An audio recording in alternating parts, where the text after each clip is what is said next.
আমি এখন পুডিং তৈরিতে চলে আসলাম। আজকে পুডিং তৈরি করার জন্য আমি কোনো মোল্ড ব্যবহার করছি না। আমি ঘরে থাকা সাধারণ একটি গোল বাটি ব্যবহার করছি। এই বাটির মধ্যে আমি ২ টেবিল চামচ চিনি নিয়ে নিয়েছি। বাটিটা আমি ইলেকট্রিক চুলায় বসিয়ে দিয়েছি। এখন আমি এই চিনিগুলোকে গুলিয়ে ক্যারামেল তৈরি করব। যেহেতু এটা একটা শক্ত ক্যারামেল হবে, সেজন্য আমি এতে কোনো পানি ব্যবহার করব না। তার জন্য আমি একটি স্প্যাচুলা দিয়ে চিনিগুলোকে বাটিটার মধ্যে ছড়িয়ে দিলাম। হিটে আস্তে, আস্তে চিনিগুলো গলতে শুরু করলে হালকা নেড়ে দিতে হবে এবং অবশ্যই খেয়াল রাখতে হবে যাতে চিনিগুলো একপাশ দিয়ে পুড়ে না যায়। আপনারা হয়তো খেয়াল করছেন চিনিগুলো একপাশ দিয়ে গলতে শুরু করেছে, তাই চিনিগুলোকে নেড়ে ভালোভাবে মিশিয়ে দিতে হবে। অবশ্যই চিনিগুলোকে উল্টে-পাল্টে নেড়ে দিতে হবে। কারণ যদি এভাবে রেখে দেওয়া হয় তাহলে একপাশ দিয়ে হিটে চিনিগুলো পুড়ে যাবে এবং তখন ক্যারামেলটা খেতে তেতো লাগবে, পুডিংটা খেতেও তেতো লাগবে। তখন আর পুডিংটা মজা লাগবে না। শুধু খেয়াল রাখবেন এখন যে কালারটা হয়েছে হালকা গোল্ডেন কালার, এর থেকে বেশি যাতে গাঢ় না হয় এবং ক্যারামেল যাতে বাটির মধ্যে সমানভাবে ছড়িয়ে থাকে সেদিকে খেয়াল রাখতে হবে। তাহলে পুডিংটা দেখতেও খুব সুন্দর লাগবে। ক্যারামেলের বাটিটাকে আমি সাইড করে রেখে দিয়েছি। এখন আমি পুডিং এর পর প্রস্তুত প্রণালীতে চলে আসলাম। এখানে আমি ৪ টা ডিম নিয়েছি। ৪ টা ডিম আমি একটি বাটিতে নিয়ে নিচ্ছি। ডিমগুলো নেওয়া হয়ে গেছে। এখন আমি এতে চিনি নিয়ে নেব। এখানে যে উপাদানগুলো ব্যবহার করা হচ্ছে, আমি প্রত্যেকটার মাপ ডেসক্রিপশন বক্সে দিয়ে রাখবো। কাইন্ডলি আপনারা চেক করে নেবেন প্লিজ। এখানে আমি ১ চিমটি লবণ নিয়ে নিচ্ছি। এতে মিষ্টির ব্যালেন্সটা ঠিক হয়। যারা মিষ্টি খাবার লবণটা পছন্দ করেন না, তারা চাইলে স্কিপ করে নিতে পারেন।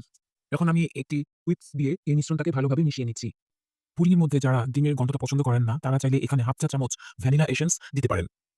আমি এখন এই ডিমের মিশ্রণের মধ্যে দুধটা দিয়ে দিচ্ছি। আমি এখানে বাজারে প্যাকেটজাত দুধ ব্যবহার করেছি। আমি এখানে ০.৫ কেজি দুধ আগে থেকেই জাল করে নিয়েছিলাম। আমি এই গরুর দুধটাকে ফুটানোর পর, বলক আসার পর ১-২ মিনিট ভালোভাবে জাল করে হালকা একটু শুকিয়ে নিই। দুধ, ডিম এবং চিনির মিশ্রণটাকে বাটিতে ট্রান্সফার করার আগে অবশ্যই খেয়াল রাখতে হবে ক্যারামেলটা যাতে সম্পূর্ণ ঠান্ডা হয়ে যায়। যদি ক্যারামেলটা গরম থেকে যায় তাহলে এই দুধের মিশ্রণের সাথে মিশে যাবে। তখন আর উপরে যে লাল কালারটা হয় সেটা হবে না। আজকের পুডিংটা আমি চুলাতে নয় ওভেনে বেক করব। তার জন্যে আমি ওভেনের বেকিং ট্রেটা নিয়ে নিয়েছি এবং এতে ফুটন্ত গরম পানি দিয়ে নেব। ১ম এ ট্রের মধ্যে আমি বাটিটা বসিয়ে নেব।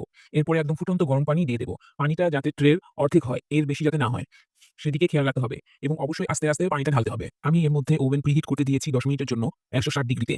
আমি এই পুডিংটাকে ৫০ মিনিট বেক করব। একেকজনের ওভেনের টেম্পারেচার একেক রকম। সেক্ষেত্রে একটু সময় কম বেশি হতে পারে। এখন কিভাবে বুঝবেন পুডিং হয়েছে কিনা সেটাও আমি একটু পরে বুঝিয়ে দিচ্ছি। ওভেনে দেওয়ার আগে পুডিংটা অবশ্যই ঢেকে তারপরে বেক করতে হবে। নাহলে ফিরছি বেক করার পর। পুডিং গরম অবস্থায় ডিমোল্ড করতে যাবেন না। কারণ পুডিং তখন অনেক নরম থাকে। সম্পূর্ণ ঠান্ডা হওয়ার পর ফ্রিজে ০.৫ ঘন্টা রাখার পর তখন বের করে পুডিংটা এভাবে কিনার দিয়ে ছাড়িয়ে ডিমোল্ড করবেন। ওভেন থেকে পুডিং বের করার পর যদি দেখেন খুব বেশি নরম, হালকা একটু পানির মতো নড়ছে তখন বুঝবেন যে পুডিংটা আরেকটু হবে। তখন আবার আরেকটু বেক করে নেবেন। এখন খেয়াল করবেন আমি কিভাবে ডিমোল্ড করছি। উপর দিকে একটু বড় সাইজের প্লেট নিয়ে তারপর বাটিটাকে ২ হাত দিয়ে ধরে হালকা করে উল্টে দিবেন।